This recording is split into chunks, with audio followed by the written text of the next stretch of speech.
Hi, my loves. This is your host, Karla, bringing stories of life experiences and of powerful lessons, also sharing healing methods and topics of the natural and supernatural. Remember, you are the medicine. Tú eres la medicina. Karla After Dark. Hey, Madhu. So now that you got a name from a 4-year-old, who's Madhu? This is an identity that's developed over time. It's been a discovery process. There's something about renaming yourself that can be a really healing and empowering experience. And I think it makes sense for us to change our names throughout our life because the identity we have as a child is one identity, and then hopefully we grow and blossom into a different person, and it kind of makes sense we would have a different name to call in a different energy that's separate from the childhood identity. So I think it's a natural thing for a person to have different names through the life cycle. You know, and even as simple as like my grandmother, like I knew her as Mamita. Mamita. But it's like, was she called that earlier in her life? Yeah. And her mother was Mamina. But, becoming a grandmother was the initiation of that identity. So that's one example. But as we go through life processes and initiation processes, I think different names might come to reflect the blossoming identity and to give a clear distinction of, one chapter moving into another chapter. So entering into the chapter of Madhu.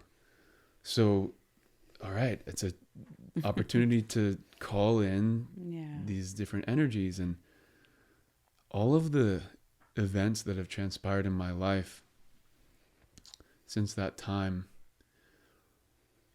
I can say I've attracted very powerful teachers. I've attracted the type of spiritual eldership that I was describing earlier that I wish I would have had earlier in my development. They started coming naturally.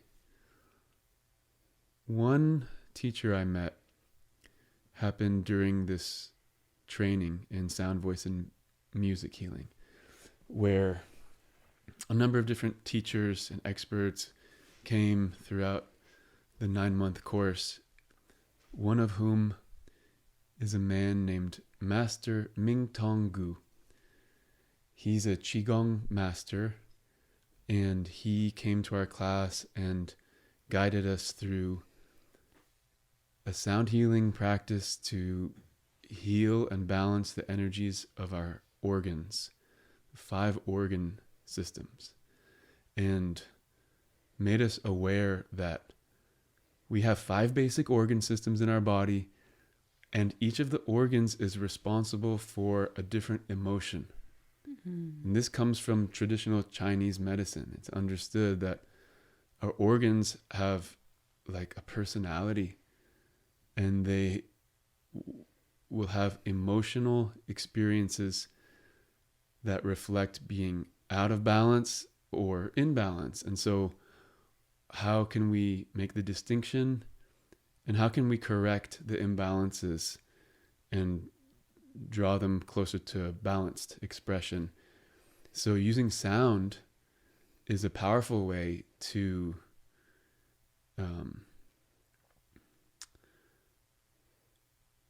identify what each organ is wanting to express and give it its expression, and then call it into balance and harmony. So like most powerful one that I connected to was the liver.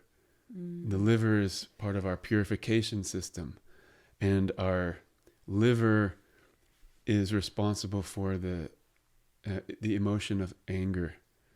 So if we're experiencing a lot of anger, it's probably because our liver is out of balance in some way. So what happens when we balance that energy? It expresses itself as courage. So it's the same energy, anger and courage. It's just being expressed in a different way. One expression is more constructive. One expression is more destructive. So what do we want to choose? We can choose, especially when we're given the tools. If we have the right tools, we can choose our experience in a very skillful way by using our mind, using vibration, and connecting to the very source of those feelings. And it affects the organs physically. And it affects the emotional experience of us. It affects the mind. It affects our spirit. So I was so impressed with his teaching that I wanted to work with him more. And so I started attending his classes. He had weekly classes in person, and it became much more than just the sound. It was a very body-oriented, movement-oriented practice, where I started to become more embodied and continue the process of learning how to use the body again after having it totally disconnected. And slow movements, very mindful movements of connecting to the chi, the life force energy, and directing it to the body for healing. He teaches a type of QiGong that's called Medical QiGong. It's called Medical QiGong because it's all about healing oneself and then healing others. So I was very interested in this type of QiGong. And I became pretty close to Mingtong. We became friends. His family and I became very close. I actually got to babysit for his son and teach him a little piano when he was a little kid. And it was a really special time, and I owe him a lot for showing me this way of mastering the mind and going beyond the story and just tapping into the energy and then skillfully moving and transforming the energy so that our life is no longer run by our emotions or our thoughts. It's a way of directing thoughts and directing energy to flow in the most constructive way. And I think for anyone who's interested in healing, this is kind of a foundation. QiGong. QiGong is a practice of practicing the movement of qi. That's what it means. Gong is like cultivating. So cultivating the qi. And for whatever reason in Western culture, yoga became popularized and so much energy went to yoga. But I remember Mingtong saying, ideally, QiGong would have gotten more popularity first before the yoga, because yoga has a lot of benefits and,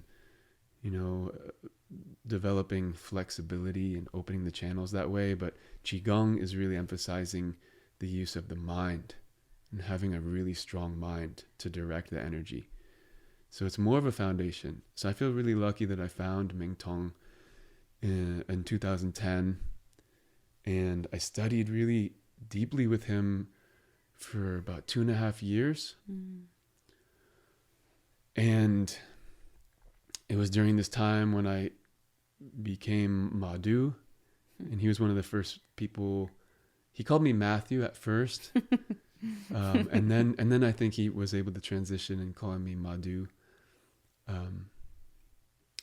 So he was my first really strong, influential teacher. Naturally, as I progressed down that path, I was directed into the next layer of healing. So after I got the physical and mental piece, what came next was the earth, the living essence of the earth spirit. So I think we're always told, Mother Nature, the earth is alive. But how deeply do we get the experience of it? And I wasn't raised in a way where I was spending time in nature or going camping. My family didn't really do that, so I didn't really connect deeply with earth. But around 2012, I remember having a whisper come into my mind. I was meditating and I heard very clearly a voice say, Shasta. And I just kind of popped out of my meditation. And Shasta. I think I've heard of that. That's in California. What's that about? And anybody that's been to Mount Shasta understands Shasta is a heavily activated portal, a very strong mountain energy, very strong spiritual charge is found in Mount Shasta. I didn't know this at the time. I just heard the word, and very soon after went up there, found my way. It was a 4-hour drive. And going to Mount Shasta opened up many doors for me. I think the main thing that happened was when I met people there, they told me, it's really easy to camp here. You can just put up a tent and anywhere really, you just camp. So I did that and pull over. I pulled over, found a spot by a river. Nice. And I got a tent, and it was in the summertime, so it was so comfortable at night. It's perfect weather. Wake up, bathe in the river, move at the speed of earth, and be so connected, and to see the mountain in the distance, and to go on the mountain, and to hear the whispers of nature, and to be consistently guided into coincidences and meeting people and meeting a lot of young men on a devotional spiritual path. It was a really important thing for me to be around young men, people my age, because before that I was mostly around older ladies. Older ladies are very interested in healing themselves apparently, and I was always I feel like I had a lot of spirit moms. There are all these women who just embraced me and nurtured you. And they're like, because I'm like the only 20-year-old man in these classes in QiGong. And so it was refreshing and healing to connect with brothers for the first time in Mount Shasta and connect with the earth. And then I finally realized the earth is listening. The earth is so alive. Now I get it. I would love to learn about an earth-based tradition. And soon after I had this desire, I got to meet another teacher. This man's name is Don Oscar Miro Quesada. He is a Peruvian high ritualist. In Quechua, this is called Alto Misayok, a high ritualist, a person who has received initiations to wield the elemental forces for healing, and he comes from the Andean traditions, ancient Peruvian lineage. I met him in 2013 and was blown away by his ability to see people's energies and to direct the flow of ceremony. And so here I encounter these words in Quechua, Pachamama. We hear Pachamama, but beyond that, like connecting to Mama Kia, the moon, Wiracocha, creator, Inti, the sun, Cuichi, the rainbow. Like these words that I've just named are like a foundation in the Andean cosmology to work with the elemental forces, like these grounding forces. And these forces are harnessed in what is called a mesa, which I have here in front of us. This is a representation of what's called a Pachakuti Mesa, a particular healing altar ground that expresses the elements that are holding us all together. It's like a mirror for ourself and all of life. Everybody can agree upon that. Yep. Earth, water, air, fire. And the center is all about the soul. So having a Pachakuti Mesa at the very most simple, basic layer of it, it's a mirror of ourself, and it helps us remember who we are. And it allows us to be effective in healing ourselves, healing our community, and healing the planet. And I studied with Don Oscar the ways of the Pachakuti Mesa, and immediately was so inspired by the teachings of the Pachakuti Mesa that music started to come through me based on what I was learning. And I would write songs that was based on what I was learning. And I had this prayer, gosh, I just would love Don Oscar to hear my music one day. Wow, I think he would like it. And I went on this journey with one of my dearest brothers. His name's Alex Kugler.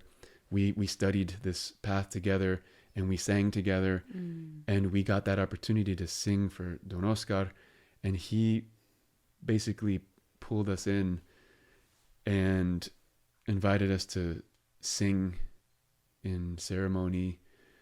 And what it opened up was this incredible privilege to hold space of the music in these elaborate 5-day rituals where we're doing ceremony around altar grounds, rituals around altar grounds. This isn't like working with plants. This is really just about the art of being a ritualist and a ceremonialist and moving energies of creation for healing. And this training is really about becoming a master of ceremony, how one prepares for ceremony, how one times their ceremony to be in alignment with cosmic rhythms. And that's how good medicine can be translated to the people and to the planet. So we became the music for these gatherings a couple times a year. And we had a important position because we would raise the energy of the ceremony when it was time for music. In a ceremony, the spirits are fed by celebration and music. And when the music is really good and energizing and we get the spirit high, that's when it becomes good food for the unseen realms. And this really got me in this role of being a ceremonial musician and timing the music precisely and knowing what songs to sing at any given moment to produce the energy that's desired.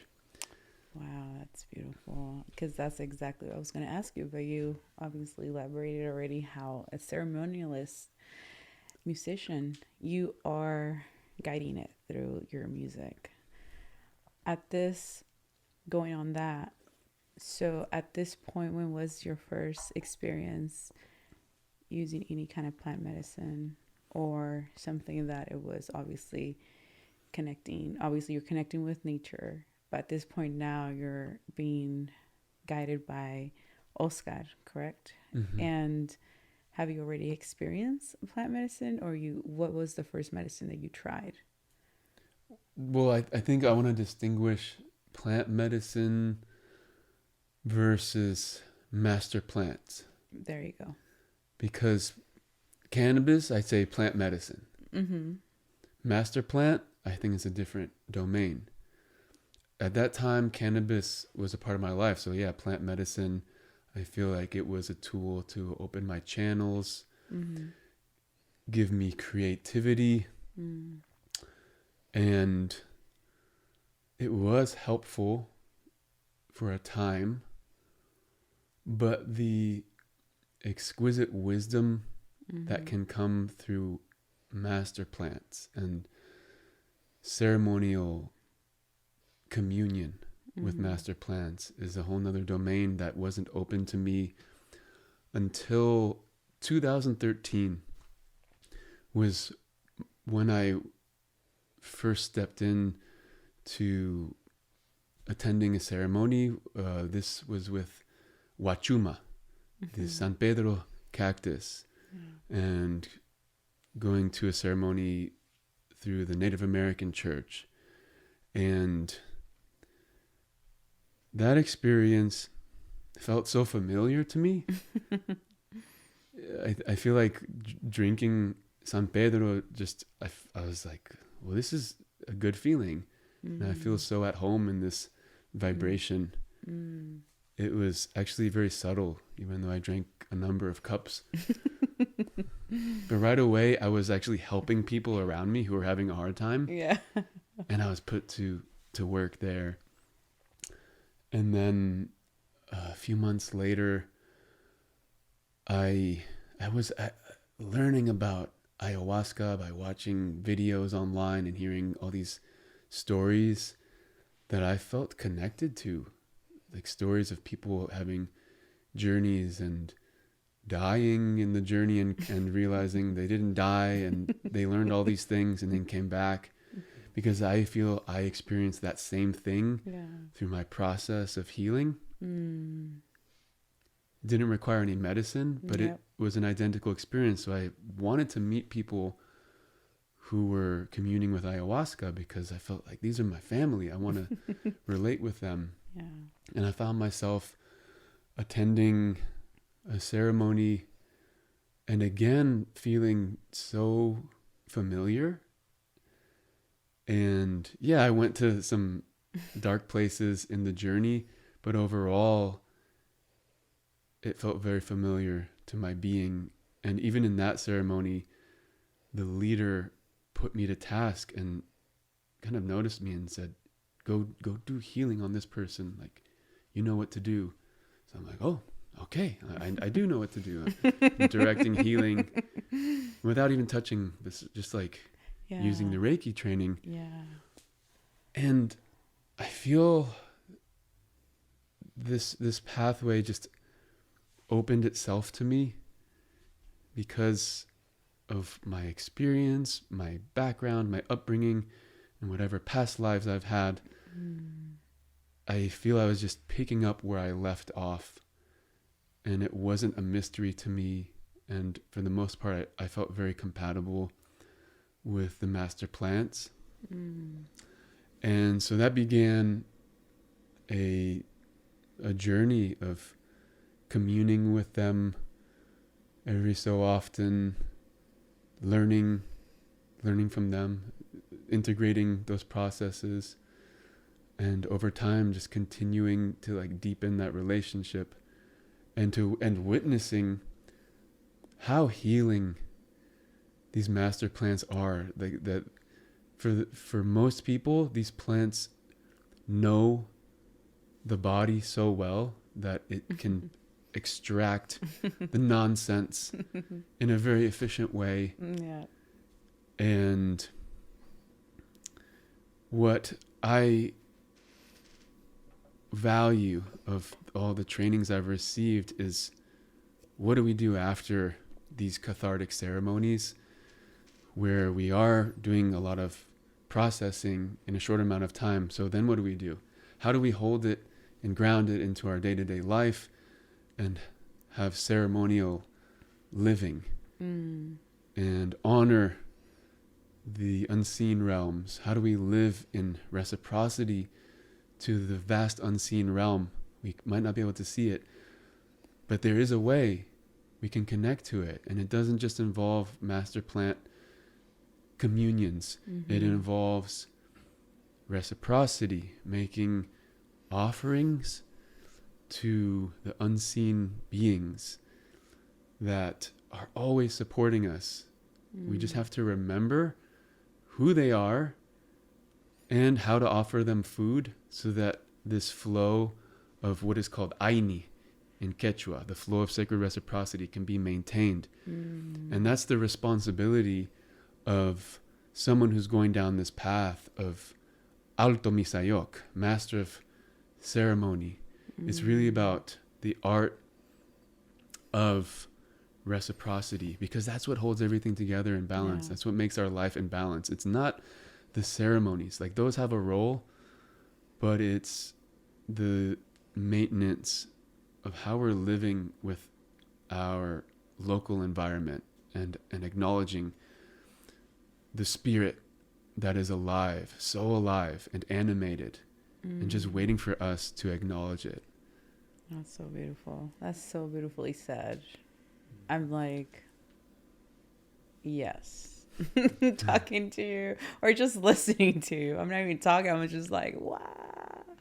It's, you say it with words, what I've experienced. Sometimes we don't have words, and you're sharing exactly what I feel like. It resonates so heavy. And the master plans, you're right, it has their own like technology and recognizes ours, and so it's just everything that comes with it. And the ceremony of life is like, there's the balance where I agree, the integration part of this is our human experience that we chose to live. Right? How did that came about? There was a call. There was, like I said, part of it is the watching of YouTube videos. That's the power. the number one form of research that you do. We thank you, YouTube. Right? It plays its part. and it's like, yeah, we're drawn to things, we're attracted to them, so we want to learn. And also, I took it very seriously. I spent a lot of time waiting to really feel the authentic call and the pull and the timing of the right situation that felt safe for me. And the dreaming became a part of it. I can't remember the exact dreams that I had, but there were some dreams where I could feel the spirit of ayahuasca, the spirit of wachuma. And to me, that's a confirmation. At least part of the confirmation, so it was convincing me, okay, it's time. And, there's always some trepidation, a little bit of fear going into the unknown. Like, well, what am I going to see? Am I going to throw up? All those crazy thoughts. I don't know if I want to do that. Am I going to roll over in the mud or the ground, or am I going to... Yeah, all these crazy thoughts come through. Yeah, it's when the unknown part, right? When you sat down with Abuelita, how was that for you? First time? Mm-hmm. When you said yes to the call. Well, it was a powerful ceremony. I remember at first feeling very familiar. And I loved the feeling. I loved how wild it felt. It's like, wow, I'm entering into a different dimension. What is this? Sounds became altered. Visions, like patterns. And feeling connected. Okay, I'll tell you one of the visions that I saw that was very meaningful. One of the things we were guided to practice was reciting the Ho'oponopono phrases, which are, I love you, I'm sorry, please forgive me, thank you. We were told these are good phrases to have when you're in the journey space. They'll be very helpful to you. So just remember those if you're having a hard time. So I had that kind of in my back pocket. And somebody next to me was going through a dark experience. He needed a lot of help. He kept saying, death, death, death, death, death. And I'm sitting next to this guy like, are you kidding me? You coming up here yelling, like, can you You're killing my shut vibe. up? and but then I'll I'm be like, I'm sitting there and I'm like watching all these people crowd around him, like trying to help him, like get him down, like, you know, call in the light. And I'm sitting there, and all of a sudden I open my eyes and I see a grid of light. These lines of fine white lines connecting everyone in the space. And I just started doing the mantra. I just started just saying, I love you. Just that part. And I really felt it. I was like, I love you. And when I really locked into that, I saw the grid go like, change up. And the dude snapped out of it. And he like shook it off. He's like, whoa. And he stood up and he was like, whoa. That was wild. And he like snapped out of it. And I was in a place with the medicine where I couldn't walk or anything. It kind of can give you, you know, you ain't going to move. You ain't going to move. Sitting down for the next couple hours. So even without having the ability to move, just the mind, the experience that I had showed me just projecting that thought will change the entire landscape. It can have an effect on everything and everyone around you. And I feel like that was a teaching for me to just get an understanding. Like if there's heavy density around you, we can merge with that and get freaked out by it or react to it.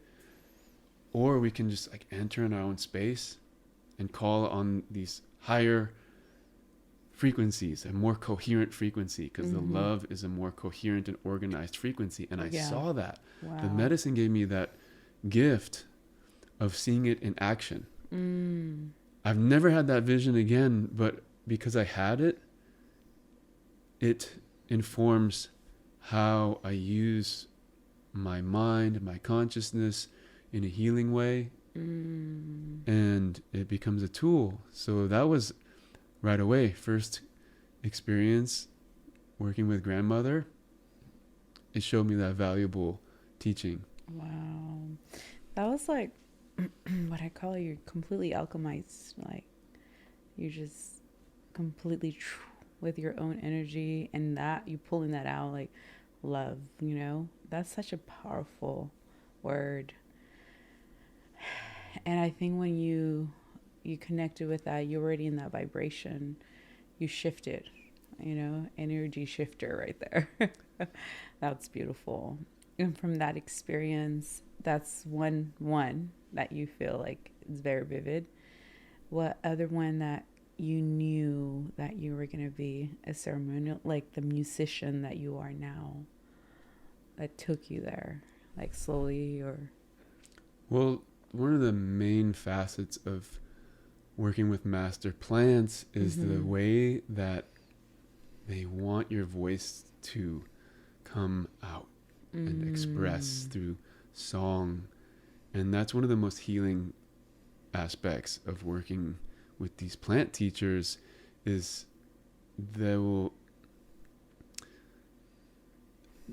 encourage a person to sing and to work with that. And so whatever level of working with the voice we're at, the medicine kind of meets you and says, offer that sound. So being a singer, it feels so good to sing beautiful songs, to sing medicine songs, to sing in ancient languages. And the medicine boosts your ability to sing. Yeah. It kind of, you know, elevates you. Like more is like, it allows for more tonality to come out. And then your voice starts doing different things. Like, I didn't know I could do that. Like in the middle of singing, you're just like, whoa, who is doing this? What is this? Yeah. I think that's one of the most beautiful things about working with these plant teachers. And so that motivates me to learn songs or write songs that can be used for healing and setting the tone for others to receive healing. Because whatever music is in the field, when you're working with the plant medicines and altered states, the music is an essential ingredient. It really sets the tone for the healing that can take place. And I feel like that's my role, is like weaving a tapestry of sound that can guide the energy to be elevated or bring the energy down into a peaceful, quiet place. So whatever needs to be felt at any given moment is available to people who are journeying. Yes. Here comes the question where it comes in mind, is that when you start getting inspired, do you normally do it like not altered, or you're in a sober space when you're writing your music, or do they manifest while you're in medicine? Inspiration. Where does inspiration come from?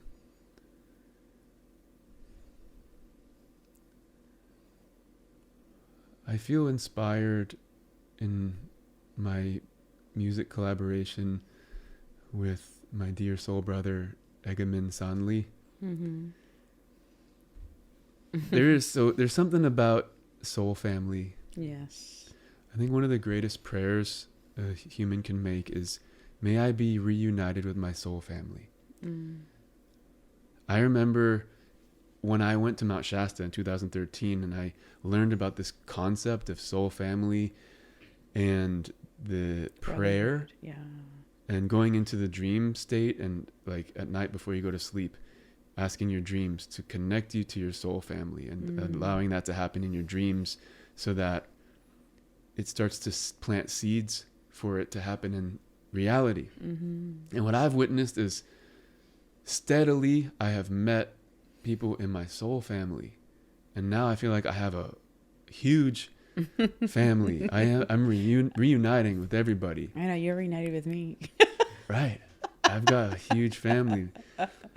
And you do. What does it mean to have soul family? It's the beings who you've had many lifetimes with. You know each other so well. It's immediate familiarity, and you get right to work. And what is your purpose, and how can I help you shine, and how can you help me shine?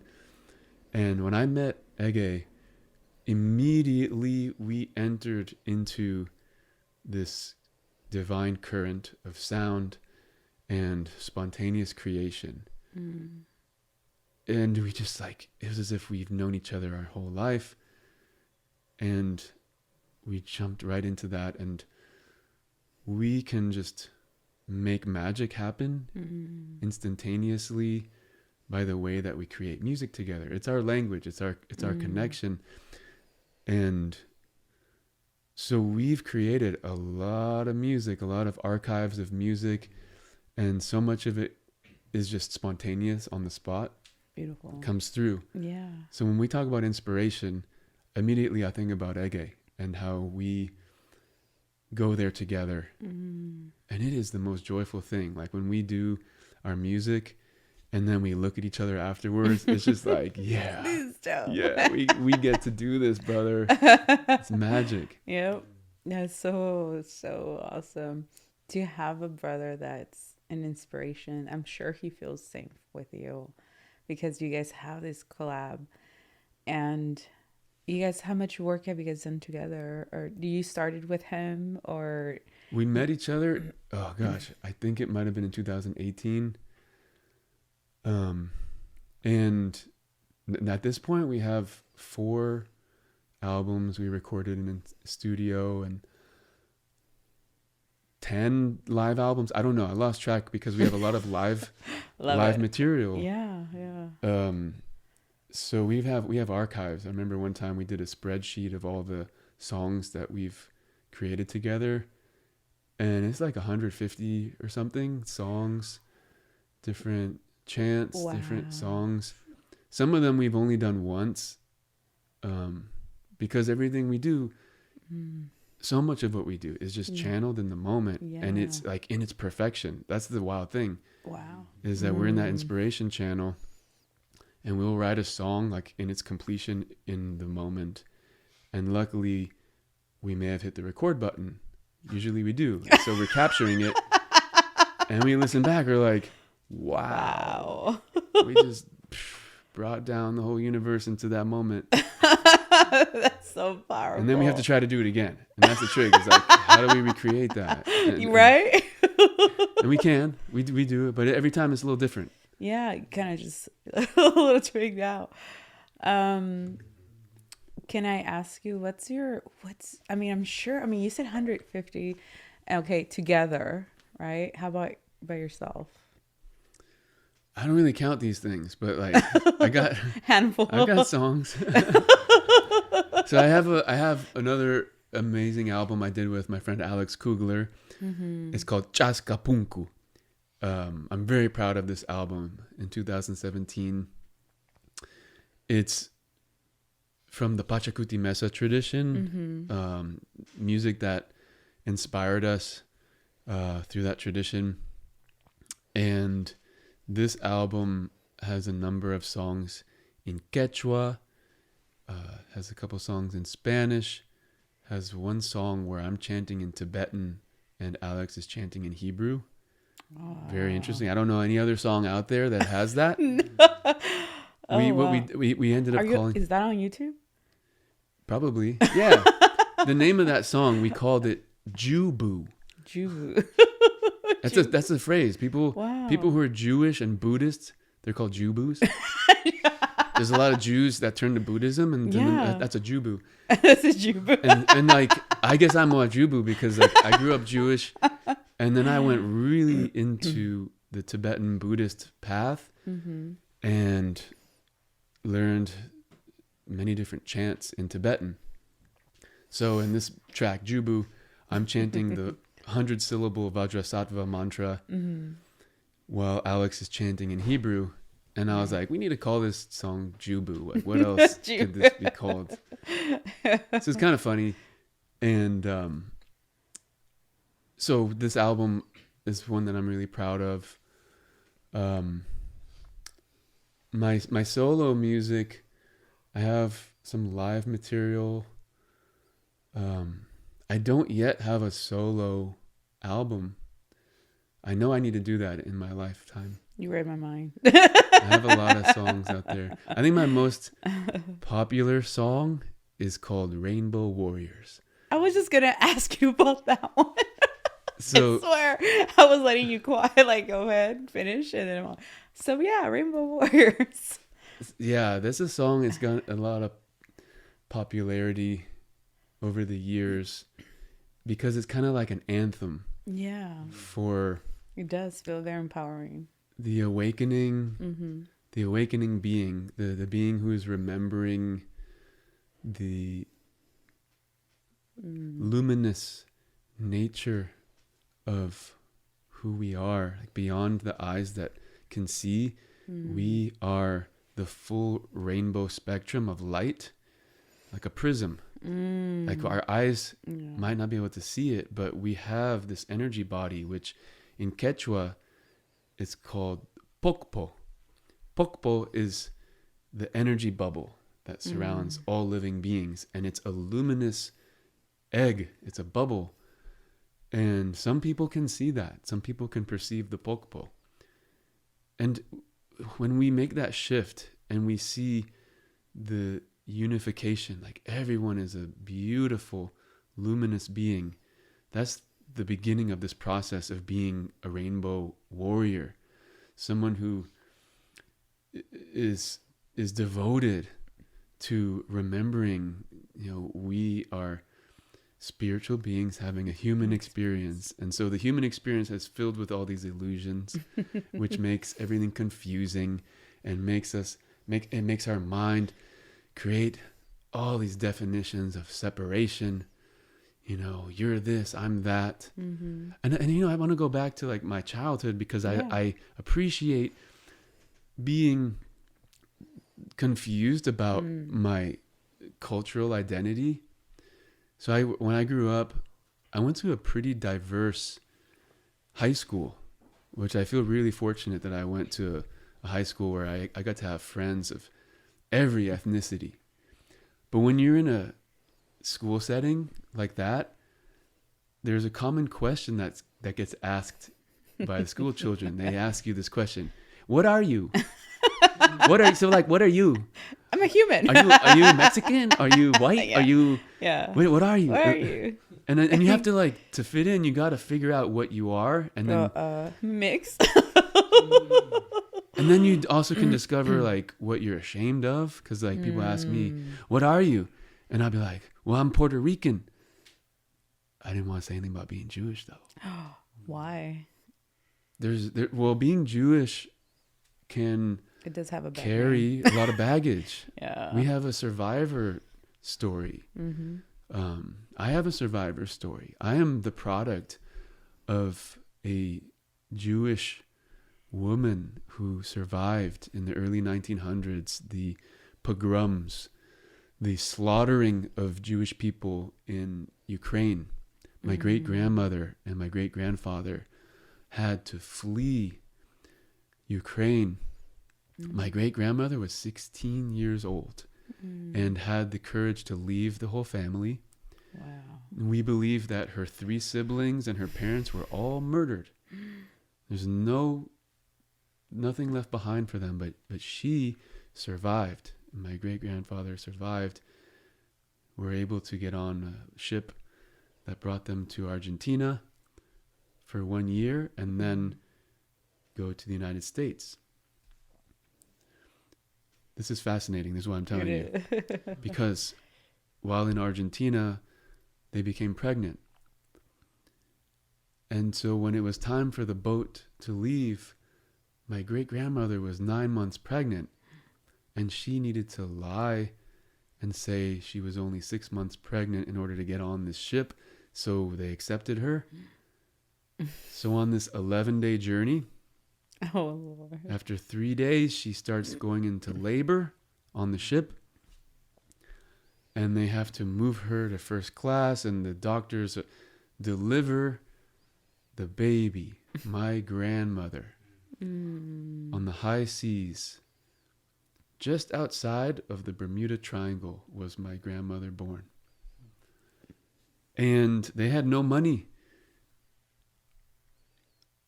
There were gamblers on the ship, and they said, if it's a boy, we'll give them $75. If it's a girl, we'll give them $30. So they got $30. Oh, no. I think that was all the money they had when they arrived in New York. So this is my roots, my origin story. Yeah. And then you see this beauty and like what an adventure story. But the trauma, the fear. And I know this is a common experience for Jewish people, and there's just so much shame. So when I was growing up, I didn't want to talk about that. I wasn't proud of it like I am now. I can tell you this story and be like, yeah, that's where I came from. But as a young person, I wanted to eliminate that. And maybe that's like a residue that comes when you are persecuted. And there's this energy of, we want to eliminate you. Then we start to do that to ourselves. I wanted to eliminate that part of myself because it's fearful. If I claim who I am, then I'm dead. I think that is ingrained into the DNA until it's rewritten. My journey of life has been to rewrite that. And so I think we were talking about something slightly different before I got into that story.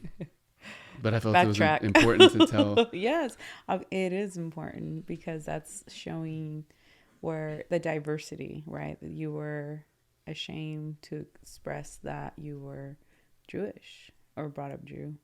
And I think you're right in that part when you have to, that kind of brings back when, not that I was ashamed to be Mexican. It was more like, we're not wanted here.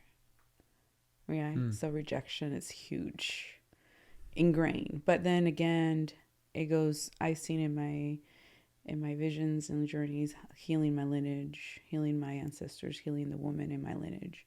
So much trauma and so much abandonment and rejection is being in the DNA. So I have to continuously shift that, like, and I have, like, it's like a must. I have to do this for not just me, for my future, future self, my descendants. And so in that form, like, you are changing that for sure, rewriting everything. So beautiful. Yeah. So, and that diversity of that. So where were we going on that? The Rainbow Warriors. What are you? Yes. So back, it comes back to the Rainbow Warrior. Yeah. Because this question that comes up, what are you, and how it becomes divisive. Yeah, there's beauty in this human experience, and making distinctions of what am I versus what are you, and how can we hold that there is something that unifies us. What would happen if we invested a little bit more in the unifying threads? So this awareness of the luminous body, the luminous nature, and finding ways to connect to that and relate to it. And this is what the training in the Pachakuti Mesa has offered me, is how do we maintain our pokpo? How do we honor the energy body that is more of who and what we are than any other story we can tell? There's ways to maintain and cleanse and fortify the energetic parts of ourselves through doing limpias, doing cleanses, and we can feel different. We can feel the inner harmony that arises when we tend to these subtle energetic layers, and then we can relate to others from that place too, and honor another person's subtle energy body. And then, the differences that we see become less of a they don't really enter into the way we relate to each other. It's something we can see and appreciate the beauty, but it's really like, let's unify here. So this is the anthem of the Rainbow Warriors, a song that is meant to really ignite the passion around that. Because a lot of people, when they awaken, they're like, yeah, I am that. So like, if I was in high school, if I track back and somebody said that question to me, so what are you? I'm like, I'm a rainbow warrior. If I had known, they'd be like, what? What are you talking about? What rainbow? Oh, well, maybe. I don't know. They could have got into a different, like, rainbow? I know, a rainbow could be, there's different kinds of rainbows. But it's like, break down what is a rainbow. Oh, yeah. In Quechua, the term is cuichi. Cuichi. That is the term for rainbow. What is a rainbow? It's the 7 colors of light that our soul experiences in this dimension. We can go to a different dimension and experience different colors. Maybe there's a 5-color dimension. Maybe there's a blue realm. Maybe there's a yellow realm. The gift of this dimension is we have access to this bandwidth of experience that we learn and grow from. So we honor that as sacred. And we honor that we hold these frequencies in our being, in our pokpo. So this is the essence of rainbow. To me, it's cuichi. Wilka cuichi, sacred rainbow. Sacred rainbow. That's beautiful. In the song Rainbow Warriors, to capture the essence of what this rainbow warrior energy is, I chant in like 3 or 4 different languages at the end. of the song. Yeah. And when I perform it live, I will add on whatever, is in the moment. I'll do different chants because what I'm attempting to convey is these ancient languages carry the torch, and they all carry the same torch. So I end the song Rainbow Warrior with a Tibetan prayer to awaken the bodhicitta, which is the awakened mind. And we ask in that prayer that the bodhicitta may arise where it has not yet arisen. I like to seal the song with that prayer, like awaken the heart, awaken the mind.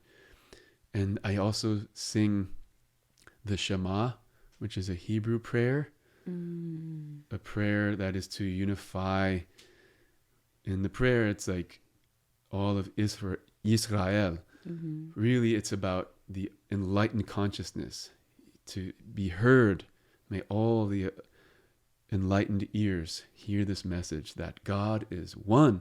It's a oneness that we are in the midst of. That's the Shema. And I don't even know. I start going into other chants. I'll even sing Allahu, Allahu, Allahu, Allahu. And to exalt the divine name in Arabic, Allah. And also honoring my brother Ege, because where he grew up in Turkey, it's like so embedded in the culture and so beautiful. And so when I'm chanting the divine names and bringing together all these sounds, it's a celebration at the end of the song. And I feel like that's why so many people are connecting to it, because when we can dance in that celebration of the multiplicity and the diversity and realize it's a oneness, we're doing something that's honoring the future generations and the ancestors, to say, okay, at least for this moment, we can put down the differences and agree to do one thing, which is love, celebrate, appreciate. Yes, that's beautiful. What's and one of your favorites besides Rainbow Warriors, or is there other songs that you feel very connected with? I know this is a hard one, Karla. I think the simple answer is no. You ask me to choose, and I just can't. I can't do that. Like I can't do that. Okay, which one do you? Which one is, or more than one, of course, in ceremony, like when you were being a ceremonialist. Right? Well, I think there's certain collections of songs. Like I mentioned, the album Chaskapunku. I'm really proud of that album. I'm really proud of Body of Ecstasy, which is an album that Ege and I created, inspired by a book called The Radiance Sutras. I'm very proud of that album because of where it comes from. The Radiance Sutras is a book that was translated from an original Sanskrit text, or rather interpreted from an original Sanskrit text. So Loren Roche writes the Radiance Sutras, and his beautiful poetry, 112 verses. Where that comes from is a Sanskrit text called the Vijnana Bhairava Tantra. The Vijnana Bhairava Tantra is a text that is a conversation between Shiva and his consort Parvati, or Shakti. And in this conversation, Parvati asks, basically it's like, Shiva, how do you attain this supreme state of bliss and stillness and emptiness? How do you attain this divine, unmovable state? And he responds by saying, I can tell you 112 ways to attain this state. And here I go. And there you get 112 verses in Sanskrit. Each of them individually is a teaching that will allow the mind to transcend and get to the effervescent, joyful place and remain there. So Loren Roche was able to take from the Sanskrit and turn them into poems that are pretty much pre-made songs. And Ege and I spent an afternoon recording, and I just opened up the book and looked at one like, this looks like one I can sing. Just pick and choose. Lay down the beat, like immediately lay down a beat. He starts Yeah. playing, and then I start singing the melodies right away. And we basically, channeled the music. And eventually we got in contact with Loren and asked permission. Can we use your words for music? And he says, yes, of course. This is what it was made for. The whole point is that this consciousness is shared, that people have the awakening. That's what's going to really create the transformation. So in Body of Ecstasy, there's 10 songs in there that offer 10 different ways to commune with this state of consciousness that it's difficult to convey it in words, but there are words that convey it. And so the songs allow us to get there.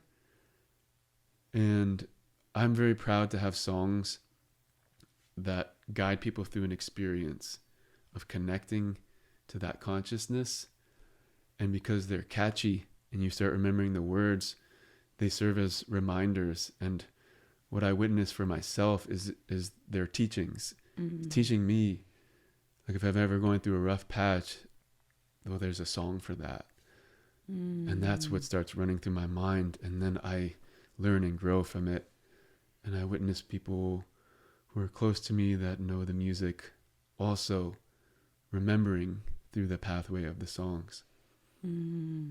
It's like you're completely coding a lot, like during the music. That's how I feel when I listen to you. It's like, oh, I forgot for a minute who I am. You remind me. It's like that code effect, and it just shifts me and centers me, and immediately I feel like that remembrance, What can I ask more about you? You give so much, Madhu. It's so rich. It's like a rich chocolate. Chocolate's good. Chocolate's good. It's a superfood, right? Sure. Yes. Going back into the master plans, for somebody who's listening to you on this episode, how you encourage them to begin, in their path, discovering, you traveled a lot. Yes. Yeah, I've been to Peru. I could talk about my travels, but what you were asking me, it's a question that I can answer now in a way that reflects who I am now. If you would have asked me this question a year ago, you would have gotten a different response. Even, a month ago.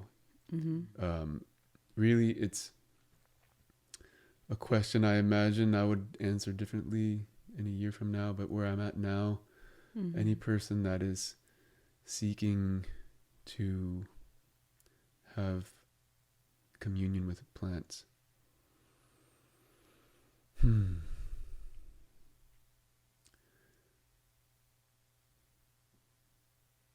What usually brings a person to the plants is trauma, relational difficulties, childhood experiences. And the plants can be very helpful for that,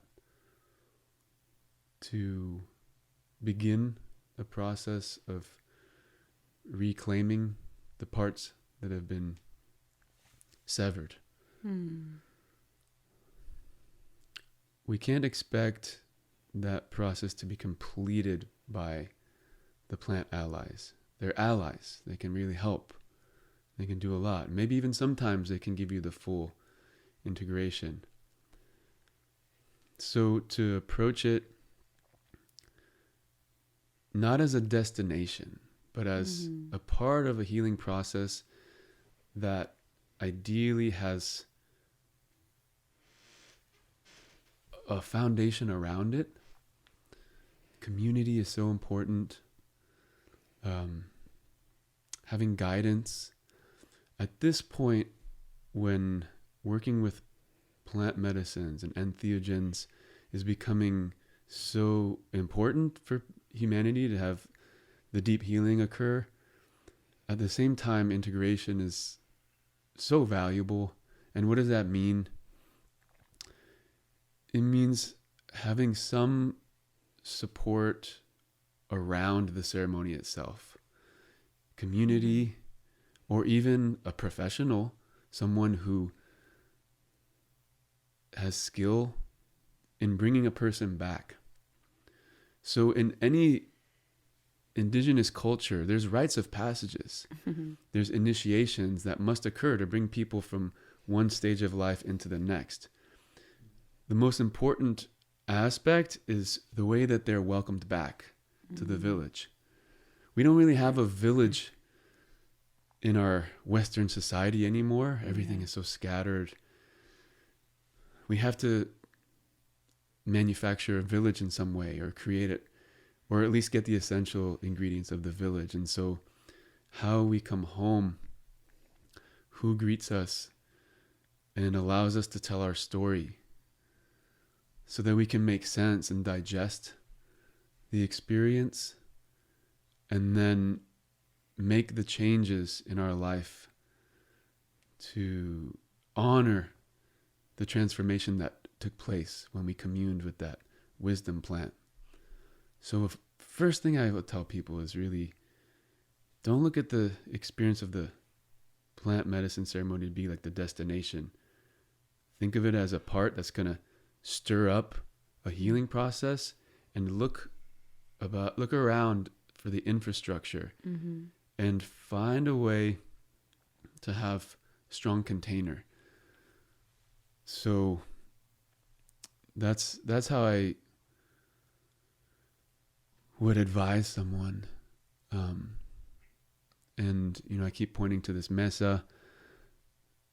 This is a path that is really helpful, and there's many paths.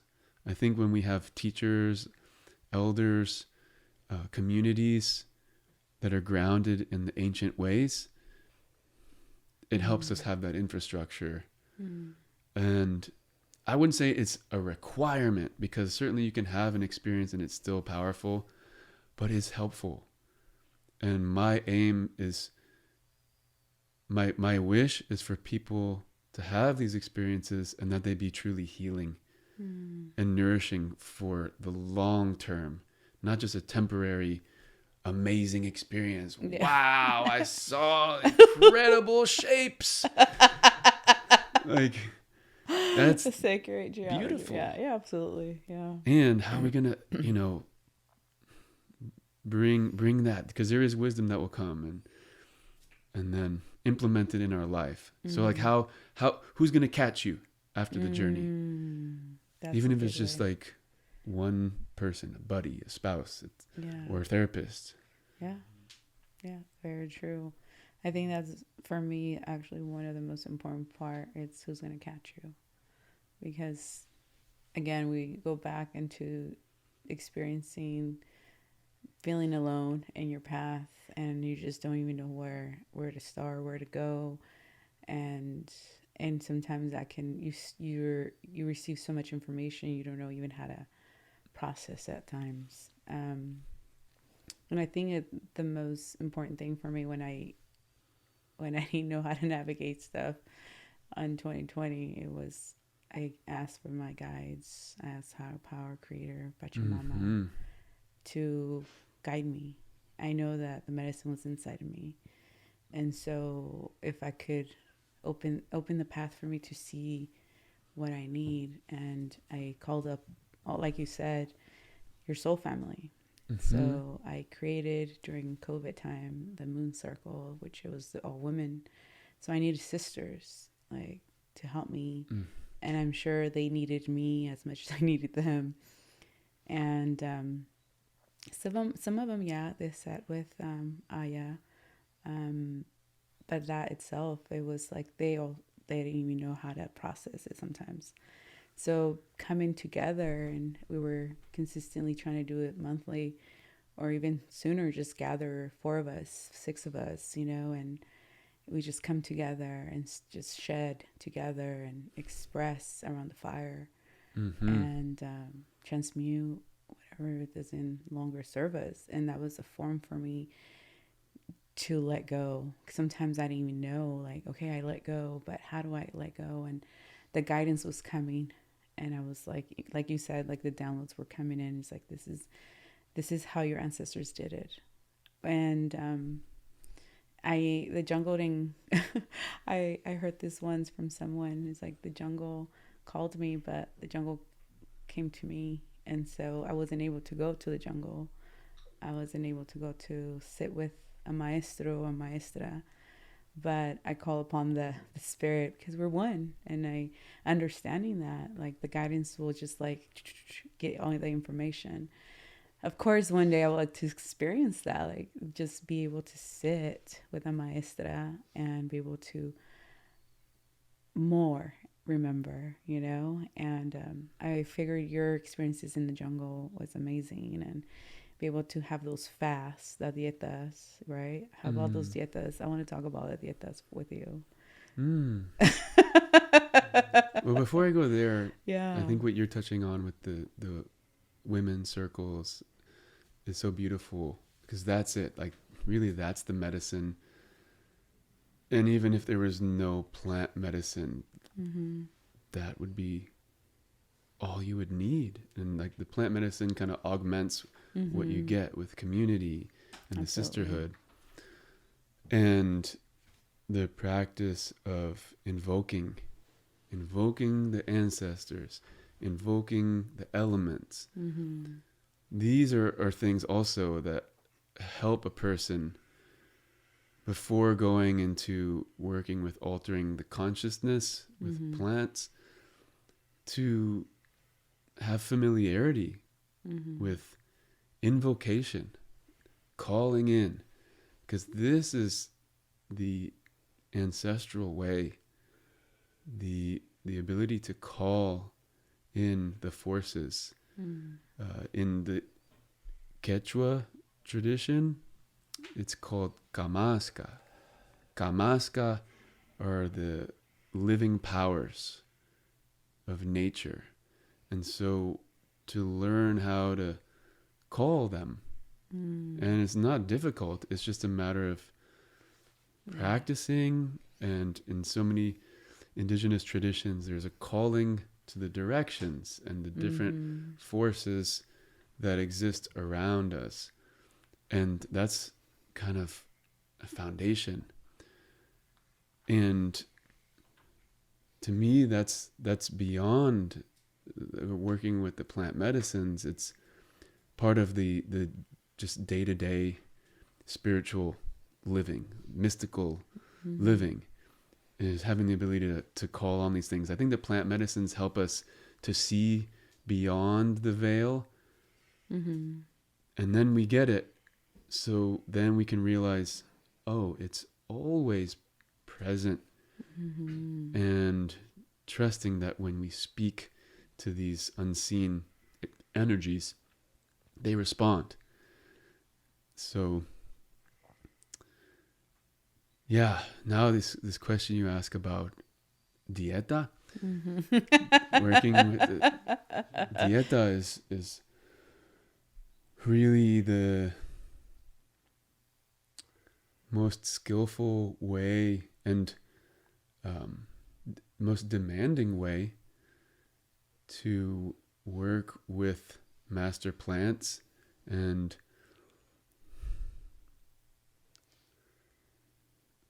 I'll just say this: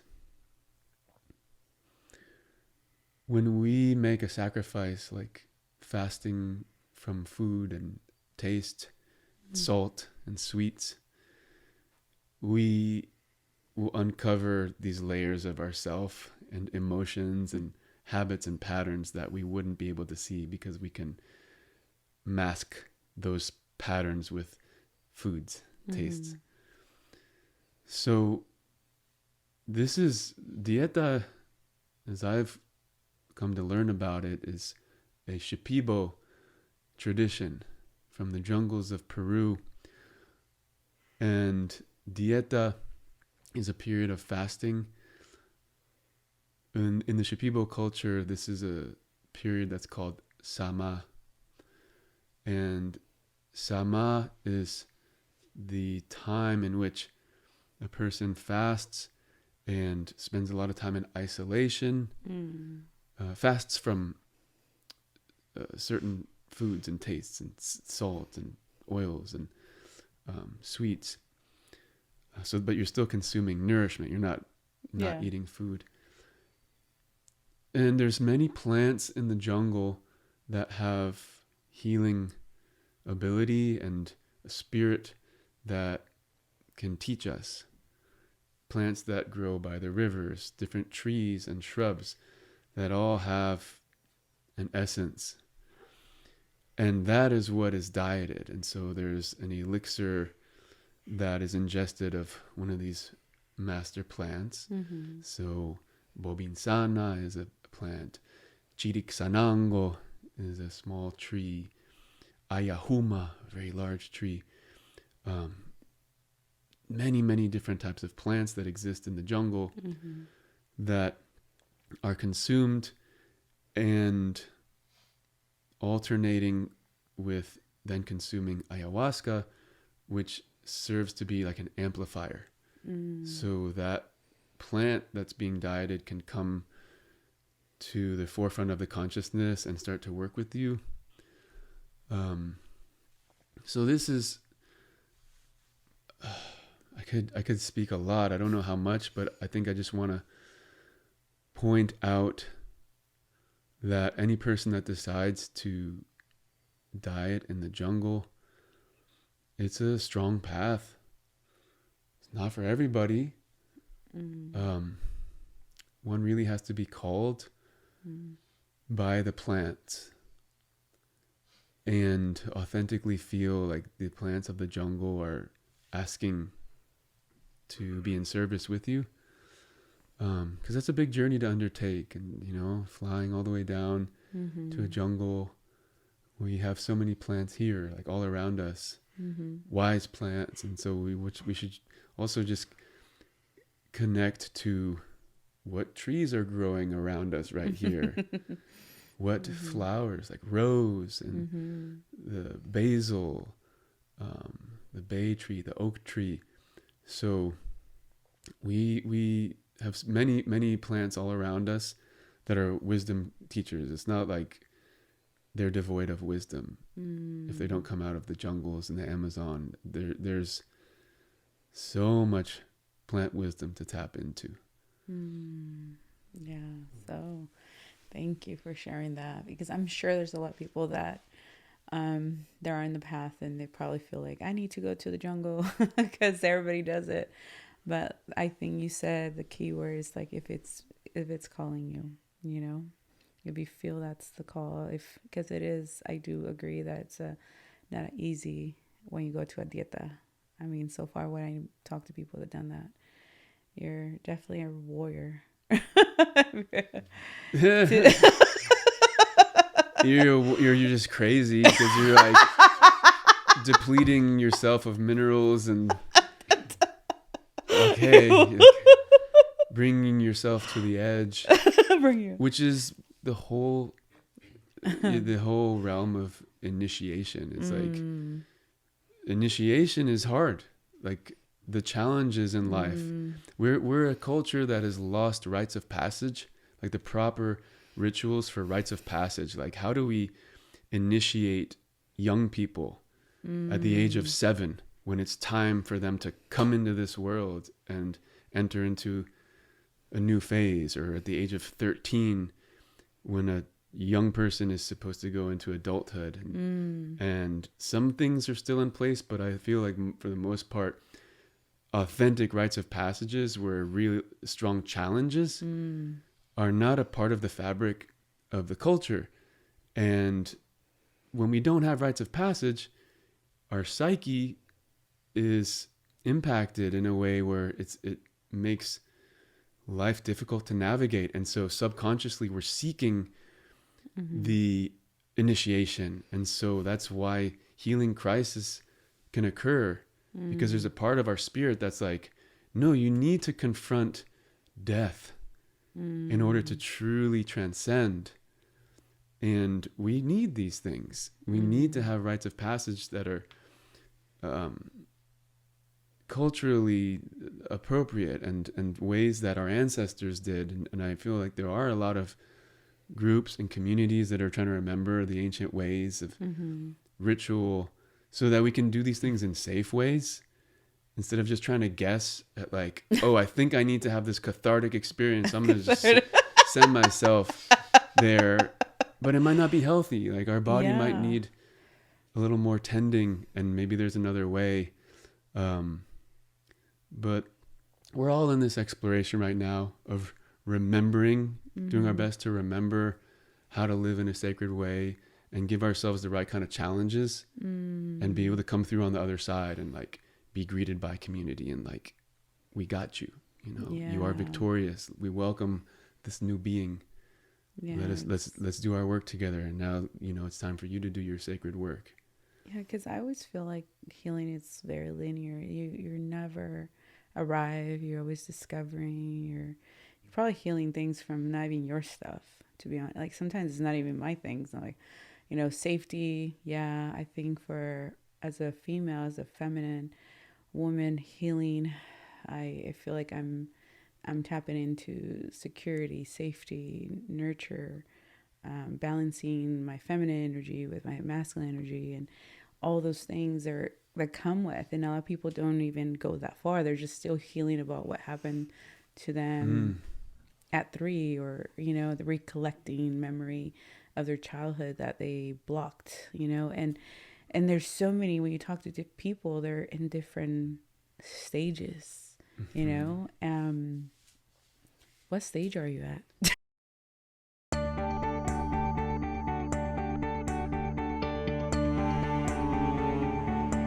Hey, my loves. Thank you for joining me on this episode of Karla After Dark.